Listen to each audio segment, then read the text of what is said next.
আপনার মন খারাপ হয়, মেঘলা দিনের ঘন কালো অন্ধকারের ঝুপ ঝুপ ঝর্ণাধারার মতোই আপনার অন্তরের ভিতর ঝুম বৃষ্টি নামে।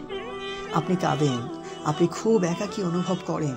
আপনার হৃদয়ের ব্যথাগুলো অনুভব করানোর মতো কাউকে আপনি এ ধরায় খুঁজে পান না। কিন্তু এমন মুহূর্তগুলোতেও আপনার রব আপনার খুব কাছেই থাকেন। তিনি আপনাকে কখনোই ছেড়ে যাননি।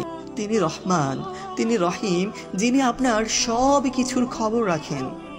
তাই এমন মুহূর্তগুলোতে একদমই হতাশ হবেন না।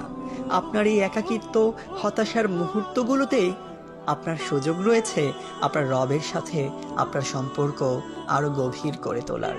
আপনার এই ক্ষণস্থায়ী একাকিত্বকে ভয় পাবেন না, এটা আপনার রবের নিয়ামত হিসেবে গ্রহণ করুন।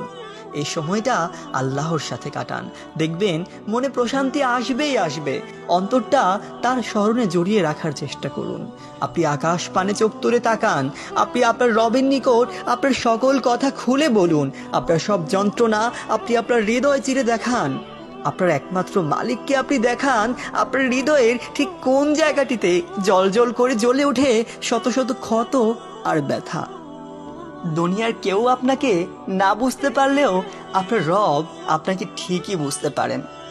আপনার প্রতিটি ক্ষতের তীব্র যন্ত্রণা কতটা ভয়ঙ্কর তার সবটাই শুধু আপনার রবই অনুভব করতে পারেন, কারণ তিনিই যে আপনার সৃষ্টিকর্তা। তাই হতাশ হবেন না। দুনিয়ার কেউই আপনার চোখের জলের ন্যূনতম মূল্য না দিলেও আপনার রব ঠিকই দিবেন। কাঁদতে ইচ্ছে করলে আপনার রবের সমীপে সাজদায় লুটে গিয়ে খুব করে কাঁদবেন, কিন্তু আপনার চোখের এক ফোঁটা জলও যেন এই স্বার্থপর দুনিয়ার কোনো মানুষের দৃষ্টিগোচর না হয়। খুব বেশি কষ্ট হলে সূরা বাকারার শেষ দুটি আয়াতকে আপন করে নিন। গ্রহণ করুন একাকিত্ব হতাশার মহা ঔষধ। আপনি একাকী অনুভব করলে একাকিত্বের সঙ্গী হিসেবে আপনার রবকে আপন করে নিন। দেখবেন এভাবে করে একদিন আপনার সব হতাশা, একাকিত্ব আলো হয়ে ধরা দিবে আপনার জীবনে। আপনার যন্ত্রণাগুলো উপশম হবে আর আপনার হৃদয়ে বইবে প্রশান্তির ঝর্ণাধারা।